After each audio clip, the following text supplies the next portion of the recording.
Today we're jumping straight into the action for a 15-minute ride between Totton Station and Southampton Central Station via SCN1. This will be a comparison of conditions outside the city boundary and changes that have been made since my first video on SCN1. Leaving the station, we have the busy commercial road, the main road from Southampton to Totton town centre. Confusingly, on the left we have a sign denoting a cycleway, which leads us straight towards a bus shelter and a very narrow pavement.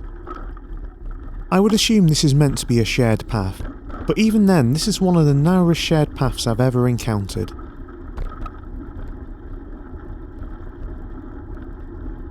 A cycles crossing warning sign for motor traffic backs up the belief that bicycles are allowed to be on here, as does a very worn out cycle directions sign next to the unprotected crossing.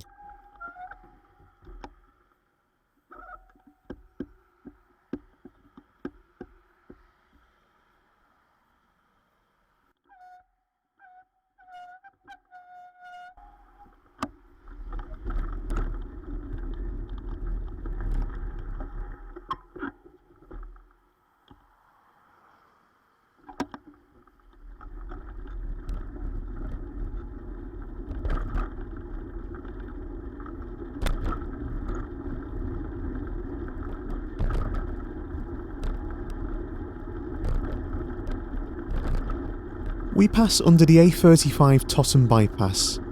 On the other side, the path leading up to the upper level will eventually become the extension of SCN1 to Marchwood and Hive on the Test Water side, while in Southampton the route is shortly due to be extended to Town Quay.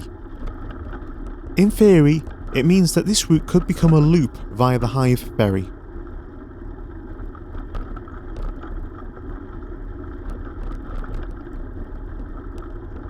One very pleasant surprise from my journey today was the number of families and small children riding along this route. Here we see two families with children riding across the Redbridge causeway back towards Totton.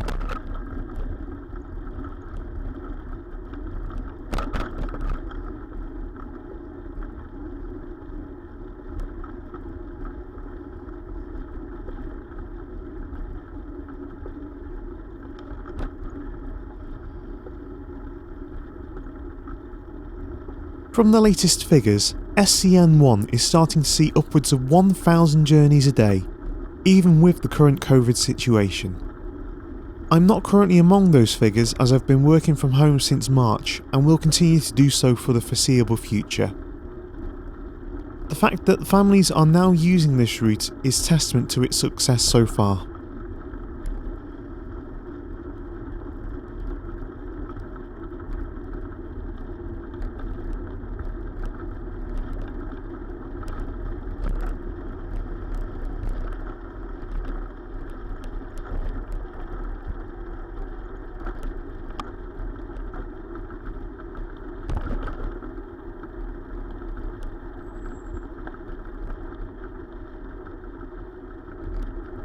After crossing over the River Test, we reach the city boundary at Redbridge roundabout. This will eventually be the starting point of the SCN9 orbital route, with a shared use bridge providing a route to Western Millbrook. This work was part of an upgrade to the M271 motorway that was originally due to have been completed in spring 2020, but has significantly overrun, in part due to the COVID situation. This is apparent in the current quality of the shared path. A rough and bumpy tarmac layer has been used for now, but will be due its final layer of smoother asphalt. I'll be returning to this area once the works have been completed and the bridge is opened. Here we pick up from where my original SCN1 video started, Old Redbridge Road. The crossing here is quite wide, though pedestrians are advised to use the narrower crossing to the right. The junction itself seems to have been narrowed, though as a result we've lost the central island, so the road now needs to be crossed in one go. The cycle lane here has been resurfaced since my last visit and feels a lot smoother, though I fear that the space left for pedestrians on the right looks a bit narrow now with some extra clutter and signposts. This may lead to the cycle lane effectively becoming a shared path through no fault of the pedestrians.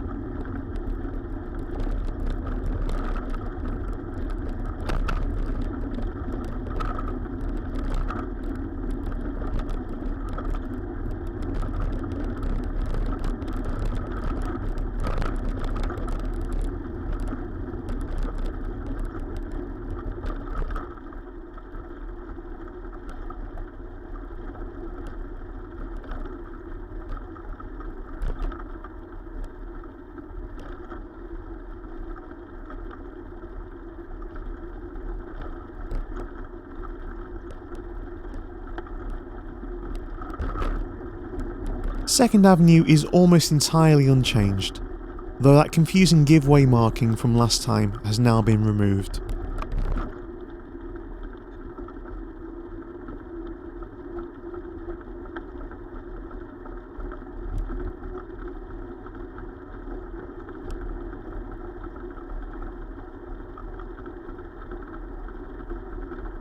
My one criticism for this stretch is that the entrances to the car parks should be on raised tables, ensuring that the cycleway remains level rather than bumping up and down.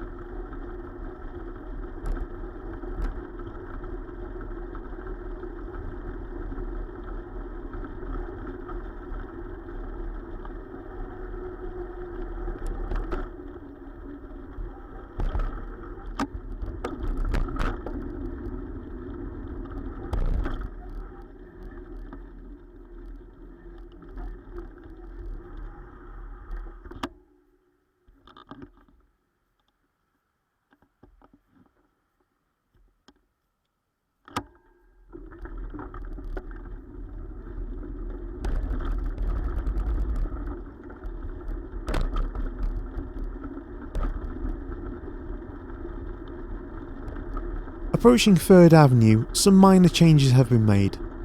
Some green paint has been applied to the crossing areas after the first give-way line to reinforce the message to drivers that pedestrians and cycles have priority here.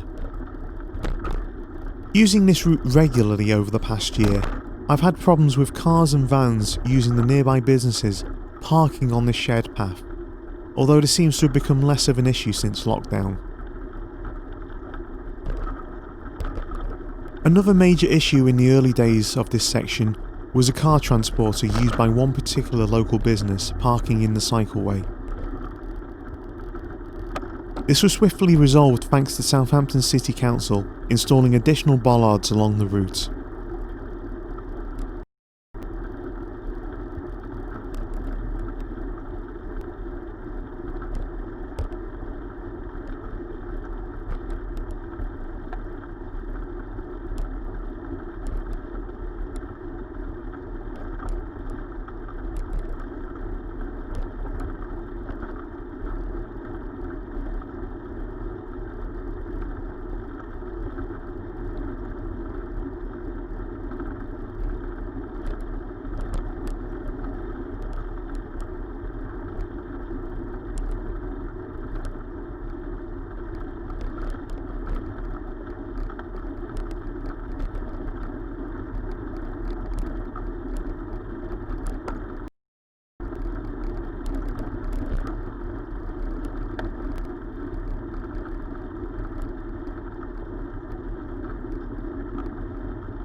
As before, the crossing points here have been painted with a green hexagonal pattern to make the priorities more clear to drivers.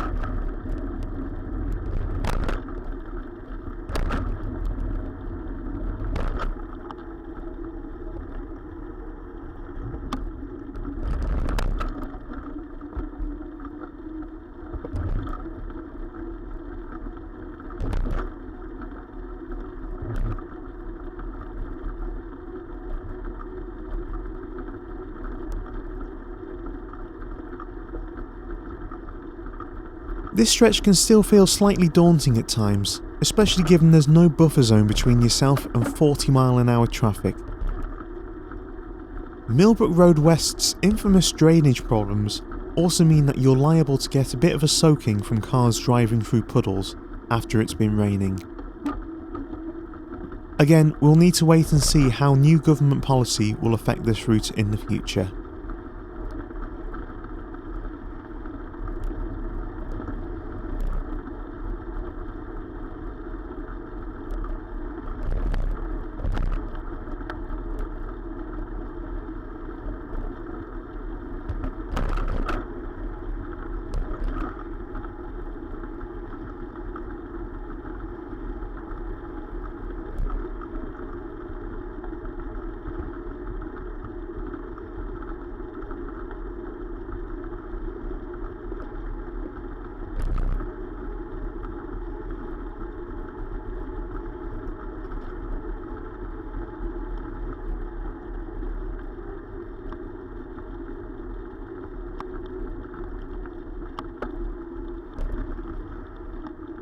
As with the Redbridge Causeway earlier, it was again a pleasant surprise to see more families and young children cycling along this route. These next few moments are a wonderful example of how creating safe infrastructure enables more vulnerable people to cycle, both with the number of cyclists and the age range.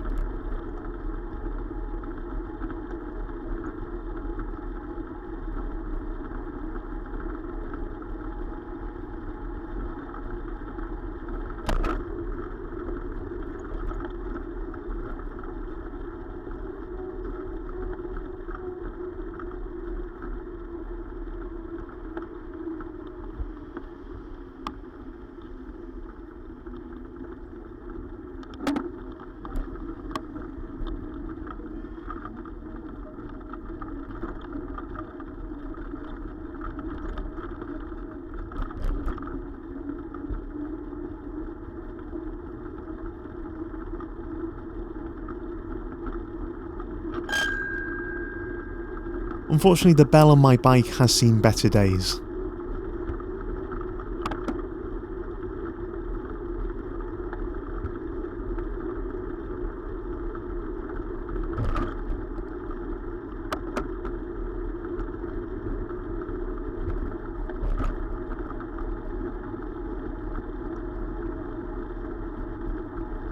There's been a lot of debate in certain parts of the country, particularly in London, regarding low traffic neighbourhoods recently. The act of filtering a street to prevent it from being used for through traffic, but still allowing access for residents. Millbrook Road East is Southampton's prime example of a low traffic neighbourhood. By installing a modal filter next to the Key and Anchor pub, along with making most connecting roads one way, Millbrook Road East is no longer a rat run alternative route for the busier Waterloo Road. The effects are profound. This is a very pleasant street to cycle along, even though there's no specific cycling infrastructure. And you'll often find children playing along the western side of this road. There are plans to make similar changes to the St Denis area of the city this autumn, installing modal filters on key streets to prevent motor vehicles from trying to rat run around the traffic on St Denis Road. If successful, it could provide a template for other badly polluted areas of the city.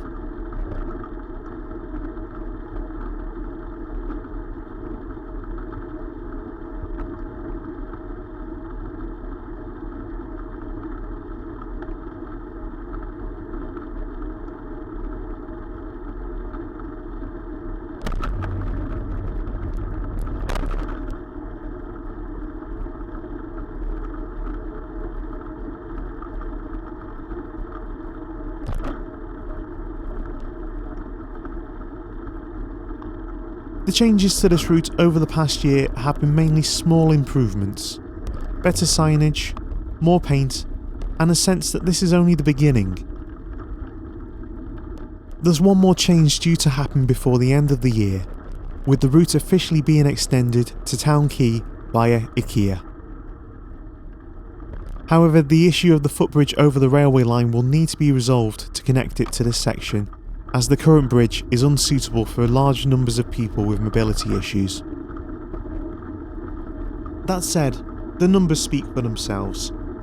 This is currently the busiest route on the Southampton cycle network and is starting to become popular with more than just commuters. This year has been an extremely successful one for SCN1, and the only way is up.